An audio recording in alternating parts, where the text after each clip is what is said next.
Banger after banger.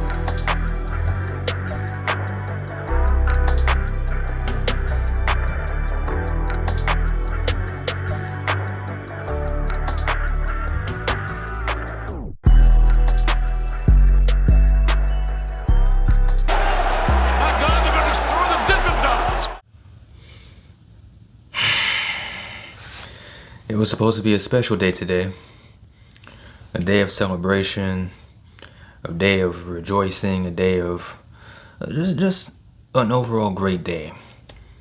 However, that wasn't the case. It was a moment that was ruined on this episode of AEW Dynamite. Of course, I'm talking about Jeff Jarrett Day. Brought to you, of course, by Shazam. We were supposed to level up. This is the first match with the new International Championship. We had Jeff Jarrett versus Orange Cassidy. Live from Winnipeg, Manitoba, Canada. But travesty fell. Our neighbors to the north witnessed a screw job, if you will, a Canadian screw job. Jeff Jarrett did not win due to horrible officiating. Orange Cassidy is still the International Champion. It was supposed to be Jeff Jarrett Day, guys, but it wasn't the case. It wasn't the case. However, this was indeed a great episode of AEW Dynamite. Probably one of the best episodes I've seen in quite a while. Like, I've been doing a lot of complaining about past episodes leading up to Revolution, but this episode was probably one of the best episodes of Dynamite I've seen in a very long time. Of course, my name is Big Hero Chris. If you're new to the channel, go ahead and subscribe, leave me a thumbs up, ring the notification bell, hit me up on Twitter, TikTok, all those cool things, social media. You already know the vibes, man. And yeah, man, AEW was cooking tonight. Tony Khan was cooking tonight. It was an overall great show. It started off with the rebar mitzvah. Today, of course, is MJF's birthday. This man came out.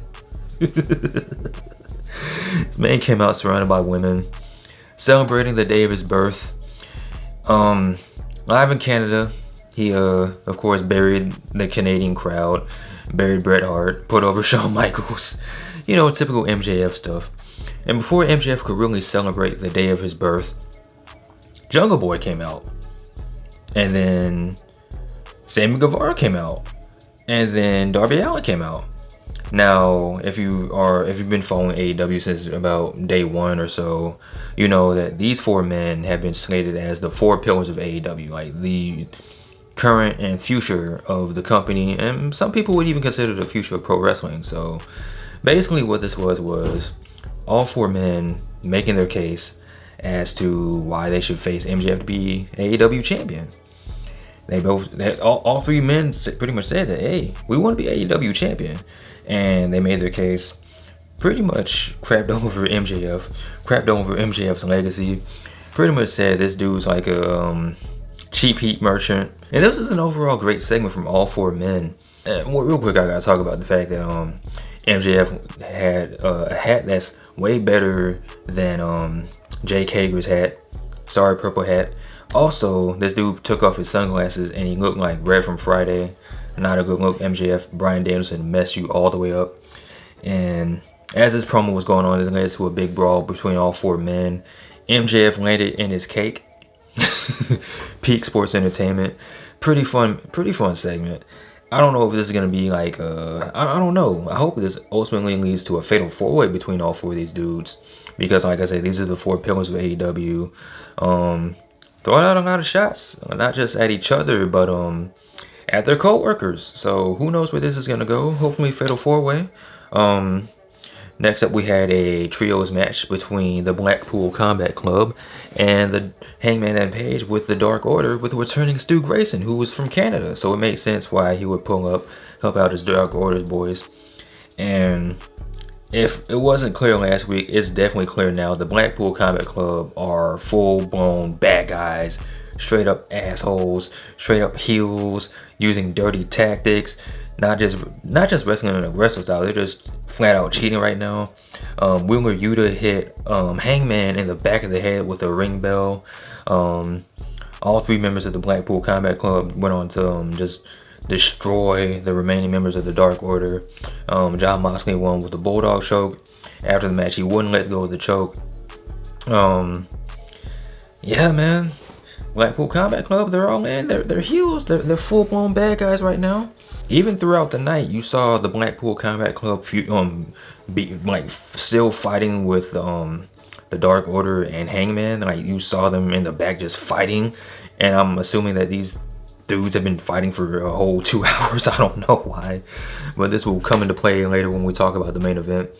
But next up we had the Canadian Open Challenge from Jade Cargill for the TBS Championship. She wrestled Nicole something. I forget what this girl's name is. She was from Canada. Quick squash match, and they got us because I'm thinking, like, there's no way this can be it. After the match, Jade Cargill got on the mic, pretty much asking, is this it? Is this the competition Canada has? And then we had a debuting Taya Valkyrie. Taya Valkyrie, who's been doing her thing on the independents and MLW. She wrestled for NXT for a little bit. And Tony Khan put it out on Twitter. It's official. Taya Valkyrie is officially a part of AEW. She's all elite. So maybe in the near dear future, this is going to lead to a match between Taya Valkyrie and Jade Cargill. Can Taya Valkyrie be the one? Like, of all people who I would think would be the person that would most likely beat Jade Cargill, I didn't think it would be Taya Valkyrie, but it's a heavy possibility right now. She could be the one that takes down Jade. I mean, honestly, I wouldn't be mad at it. I mean, because between you and me, man, this is just much talking right now. I feel like it's time for Jade to go after the Women's Championship, the AEW Women's Championship, but you ain't heard this from me. It's just us talking right now. Alright, so next up we had the debuting episode of QTV, which is pretty much a spin on TMZ. And it was pretty much these dudes, QT Marshall, Powerhouse Hobbs, what's that dude's name? Aaron Solo, pretty much admitting to the fact that they robbed Warlow. They took his TNT title, busted into his rental car, even sold this man's passport so he couldn't get into Canada to, get his retribution. And then you had Powerhouse Hobbs laying out the challenge for Rampage. It was an open challenge, which was later accepted by Rey Fenix. So this Friday, we're gonna get Rey Fenix versus Powerhouse Hobbs, which that should be a pretty dope match. We already talked about the Jeff Jarrett screw job. Tony Khan, I know you're watching this. I demand justice. I think Jeff Jarrett should get a rematch. Honestly, I think he should get a rematch. And that damn Aubrey Edwards, she should not be allowed to ringside. She should not be allowed to officiate because she's got it in for Jeff Jarrett. I'm not gonna go into it anymore. I don't want my blood pressure to go up. Alright, so next up we had a in-ring promo from the Outcasts. Pretty much laying out, pretty much them talking trash to Canada, talking trash about the AEW women's division, talking trash to the people, talking trash to me, talking trash to you. And as they're talking, Jamie Hayter and Britt Baker come out, and they try to get the beat down on the Outcasts, but it's the numbers game. It's 3 against 2, so of course the Outcasts get the upper hand. But to the surprise of myself and to everyone, Riho along with Sky Blue and Willow Nightingale came out and even the odds, and they end up chasing the Outcasts away. And you see Riho out there with a pipe, and I'm like, yo, Riho's looking kind of dangerous right now. She helps up Jamie Hayter, and maybe, I don't know, maybe 6-woman tag. Outcast taking on Riho and Jamie Hayter and Britt Baker. I mean, possibilities are endless, man. You know what I'm saying? Could be a pretty good time, pretty good showing. Speaking of a good showing, it's time for the main event.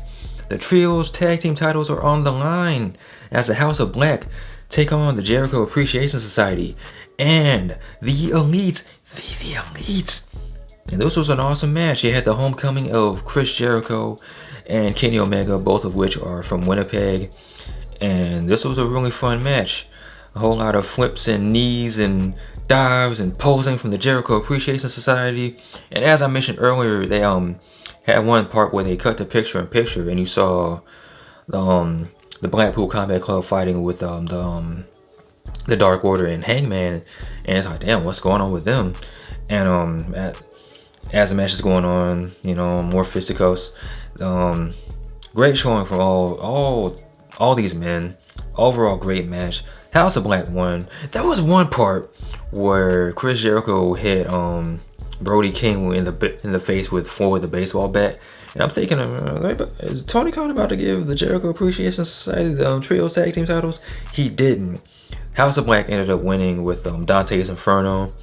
After the match, you just see more brawling, and as this is happening, the brawl from backstage with the Blackpool Combat Club and the Dark Order comes to ringside. They're fighting in the ring.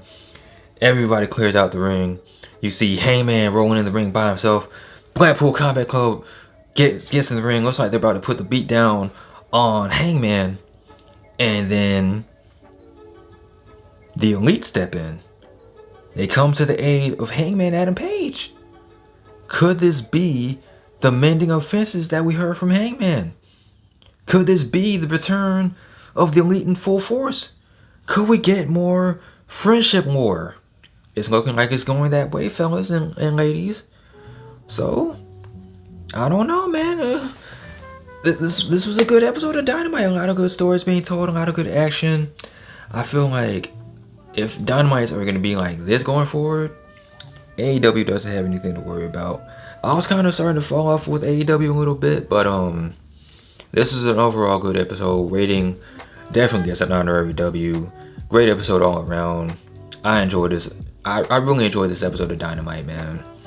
Can't wait to see what happens with this Friday on Rampage. Can't wait to see what happens next week on Dynamite. But with that being said, what did you guys think of this week's episode of Dynamite? Let me know in the comment section below. Of course, as always, like, comment, and subscribe. We will have justice for Jeff Jarrett. Jeff Jarrett will be the international champion. Even if I have to help him, if I have to go to AEW and help this man myself, I will. Make sure you like, guys, like, comment, and subscribe. You guys take care, bees, and I'm so flustered by this whole Winnipeg screw job. Peace. Justice for Jeff Jarrett. Damn it.